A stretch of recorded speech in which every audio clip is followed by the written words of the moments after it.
Another look at oneness. December 12, 2016. Once again we return to one of our favorite topics. And once again it is because when we do this, you are able to see it with new eyes. Your understanding is growing day by day. First, let us take a little journey outward. Let us see the oneness as what we call the all that is.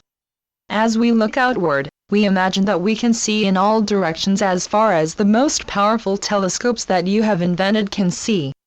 Still, we know, do we not, that even this vastness is only a very limited extent of what truly is.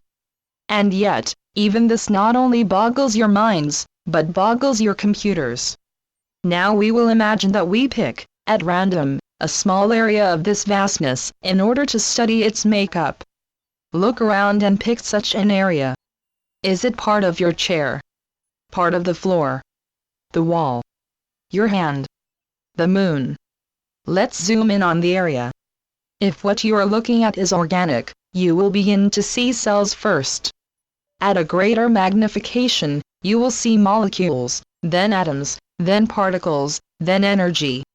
This is what your scientists have discovered. And over the last 100 years or so, it has filtered down into what you call common knowledge. Here we are, sitting in this perspective of seeing this little area we picked as a vast sea, or field, of energy. We can no more see the extent of it than we could see the extent of the universe before. But we can understand a few things about it. We can understand that if we could reach the boundary of the area we picked out and immerse ourselves in, we could not distinguish it from what was beyond that boundary. You cannot tell, from here, what is you and what is chair. We can also say that it matters not what tiny area of the vast universe we had picked, it would appear no different. Chair, hand, tree, moon, star, emptiness, all would appear the same at this perspective. It is a field of energy and potentials. Do you see? We just ask that you ponder this for a moment.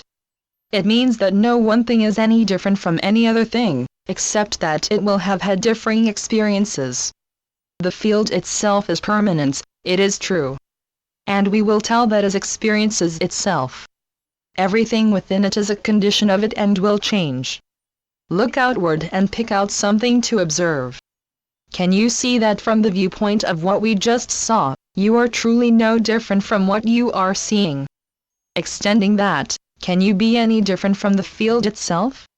As we have observed before, you are part of it, it is the entirety of you.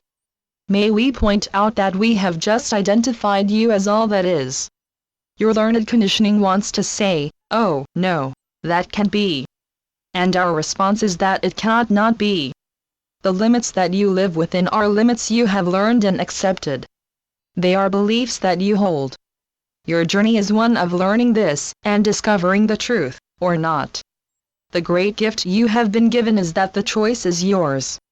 You can climb straight up the mountain, or you can explore all the detours. You can sit. There is no hurry. Because there is no time. We hope this was fun. If it was not, perhaps go through it again later with the intent to have fun with it.